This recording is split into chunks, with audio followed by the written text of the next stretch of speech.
پیارے پاکستان کے پیارے پاکستانیوں، نون لیگ سے تعلق رکھنے والا یہ شخص، آپ سب اسے بڑی اچھی طرح سے جانتے ہیں۔ نام ہے اس کا احسن اقبال، اور یہ موجودہ فیڈرل منسٹر ہے پلاننگ اینڈ ڈیولپمنٹ کا۔ آج اس نے جو ہے کچھ بیانات دیے، ایک آپ کہہ لیں کہ چھوٹی سی جلسی سے جو ہے اس نے خطاب کیا، اور اس خطاب کے دوران اس کا یہ کہنا تھا کہ آج عمران نیازی نے پاکستان کا جو حشر کر کے ملک ہمارے حوالے کیا ہے، اگر آپ کو اس کی حقیقت کا پتہ چلے تو یقیناً آپ رات کو سو نہ سکیں۔ اگر عمران نیازی کو اقتدار سے باہر نہ نکالا جاتا تو 2 ماہ کے اندر وہ پاکستان کو سری لنکا بنانے والا تھا۔ جو لوگ اس کو پیسے دیتے ہیں وہ اس سے اپنا کام بھی لیتے ہیں۔ پاکستان کے عوام جانتے ہیں کہ ملک میں ترقی کا نام نواز شریف ہے۔ استغفر اللہ۔ اور مزید ان کا کہنا تھا احسن اقبال کا کہ جی ترقی کا دشمن عمران خان ہے۔ عمران خان بڑا ایماندار بنتا تھا، دنیا کا کوئی ایسا ملک نہیں جس کا تحفہ یہ بیچ کے کھا نہ گیا ہو۔ وہی تحفوں پہ یہ شخص لگا ہوا ہے، ملک کا کچھ اس کو پتہ نہیں ہے کہ ملک کس طرف جا رہا ہے، معیشت کس طرف جا رہی ہے۔ 93% چانسز ہیں کہ پاکستان جو ہے وہ ڈیفالٹ کر جائے گا کیونکہ پیسے نہیں ہیں۔ ان کا خواجہ سعد رفیق آلریڈی کہہ چکا ہے جی کہ میرے پاس تو پیسے ہی نہیں ہیں۔ اپنی منسٹری جو اس کے پاس وزارت ریلوے ہے، جو ریلوے کے ملازمین ہیں ان کو پیسے دینے کے لیے ہمارے پاس تنخواہیں ہی نہیں ہیں۔ تو یہ ملک کے حالات ہو چکے ہیں، اور یہ شخص فرما رہا ہے کہ عمران خان جو ہے وہ پاکستان کو سری لنکا جو ہے وہ بنانے والا تھا، ملک ڈیفالٹ کر جاتا اگر ہم اس سے حکومت نہ لیتے۔ تو بھائی ابھی کون سی جو ہے وہ دودھ کی نہریں بہہ رہی ہیں؟ کون سا ہم نے جو ہے وہ قرضے آپ کہہ لیں کہ امریکہ کو دینا شروع کر دی ہیں، IMF کو دینا شروع کر دی ہیں، یا ورلڈ بینک کو دینا شروع کر دی ہیں، یا چائنا کو دینا شروع کر دی ہیں، یا سعودیہ کو دینا شروع کر دی ہیں؟ کون سی جو ہے وہ یہاں پہ دودھ کی نہریں بہہ رہی ہیں؟ کوئی آپ کہہ لیں کہ 8 لاکھ کے قریب پاکستانی اس سال آلریڈی آپ کہہ لیں کہ باہر جا چکے ہیں، بے روزگاری کی وجہ سے، غربت کی وجہ سے، نوکریاں نہ ہونے کی وجہ سے، کاروبار نہ ہونے کی وجہ سے۔ اور یہ بھائی صاحب فرما رہے ہیں جی کہ اگر ہم عمران خان سے ملک نہ لیتے تو ملک ڈیفالٹ ہو جاتا۔ تو ابھی کیا ہوا پڑا ہے بھائی؟ اس وقت آپ کہہ لیں کہ جب خان صاحب کی حکومت تھی تو جو ڈیفالٹ ہونے کے چانس تھے وہ کوئی 10-15% تھے، اور ان کے آنے کے بعد انہوں نے اتنی اچھی حکومت کی ہے یہ اپریل کے بعد سے 9-10 مہینے کے، وہ 15% سے بڑھ کے 93% پہ چلے گئے ہیں، اور خود ان کے وزیر مان رہے ہیں کہ بھائی ملازمین کو تنخواہیں دینے کے لیے ہمارے پاس پیسے نہیں ہیں۔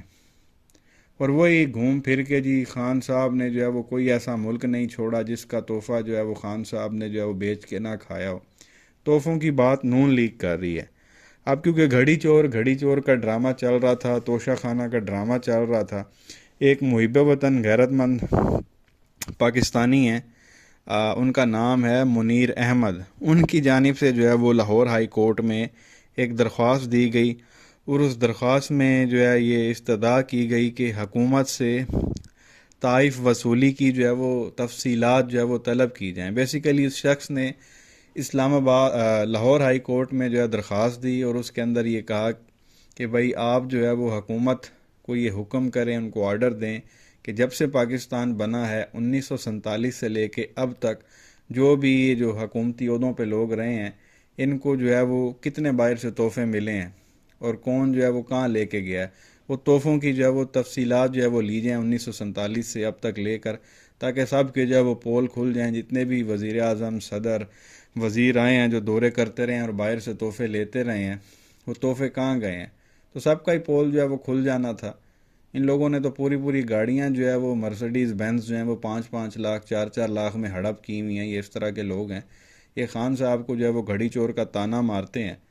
اب جب لاہور ہائی کورٹ نے جو ہے وہ حکم دیا موجودہ وفاقی حکومت کو، جو کہ شہباز شریف کی حکومت ہے، اس کو حکم دیا کہ بھائی آپ جو ہے وہ لے کے آئیں ساری جو آپ کے پاس تفصیلات ہیں 1947 سے لے کے اب تک جو بھی تحفے ملے ہیں ملک کے جو بھی سربراہ رہے ہیں اب تک پچھلے 75 سالوں میں، تو پوری لسٹ لے کے آئیں تفصیلات. تو اس پر حکومتی جو وکیل تھا وہ فوراً جو ہے وہ مکر گیا. اس نے کہا جی کہ توشہ خانہ کے تحائف کے جو معلومات ہیں وہ خفیہ ہیں، تفصیلات جو ہے وہ فراہم نہیں کی جا سکتی. تو بیسیکلی ادھر خان صاحب کو گھڑی چور کہتے ہیں جی، توشے خانے کی جو ہے وہ گھڑی کھا گیا. تو جب ایک شہری نے درخواست دے دی کہ بھائی پورا ریکارڈ جو ہے وہ آپ نکالیں، عدالت کو کہا اور عوام کو بتائیں کہ کس کس نے جو ہے وہ کتنے تحفے جو ہے وہ کھائے ہیں، گھر لے کے گیا.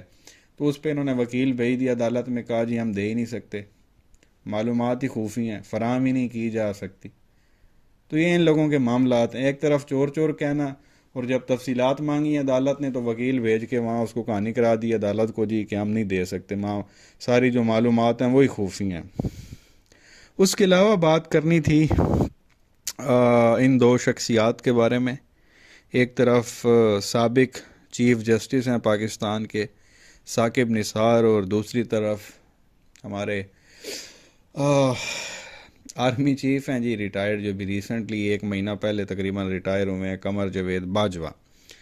تو ان کی آپس میں ملاقاتیں ہوتی رہی ہیں ثاقب نثار اور قمر جاوید باجوہ کی. تو ایک چینل پر، ایک نجی چینل تھا، اس پہ یہ ثاقب نثار کر رہے تھے گفتگو.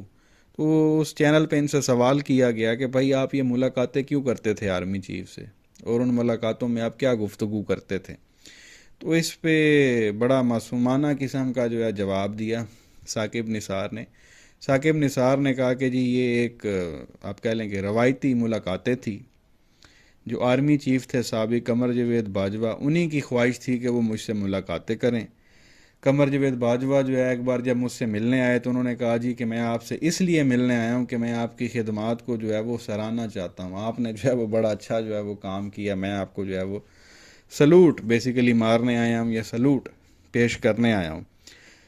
اب اس میں کتنی صداقت ہے، حقیقت ہے، وہ تو اللہ بہتر جانتا ہے.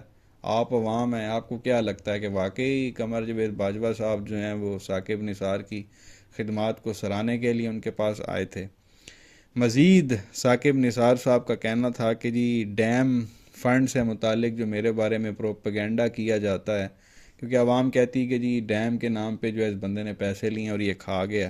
تو انہوں نے کہا ہے کہ جی یہ بالکل بہتان تراشی ہے، جھوٹ ہے، میں نے جو ہے وہ کوئی پیسے جو ہے وہ نہیں کھائے، یہ بے بنیاد جو ہے وہ پروپیگنڈا جو ہے وہ کیا گیا میرے خلاف.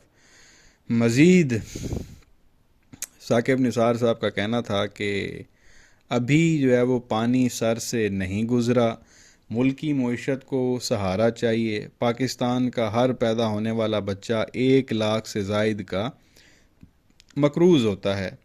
میں نے ججمنٹ میں کہا تھا کہ 2050 تک پاکستان کی آبادی 50 کروڑ سے تجاوز کر جائے گی. آبادی کو کنٹرول کرنے کی بات کی تو مجھ پر فتوے لگنا شروع ہو گئے. ان کا مزید یہ کہنا تھا کہ جج کو مفاد، مصلحت اور خوف کا شکار نہیں ہونا چاہیے. اگر جج میں یہ 3 خصوصیات ہوں گی تو وہ کبھی بھی غلط فیصلہ نہیں کر سکتا.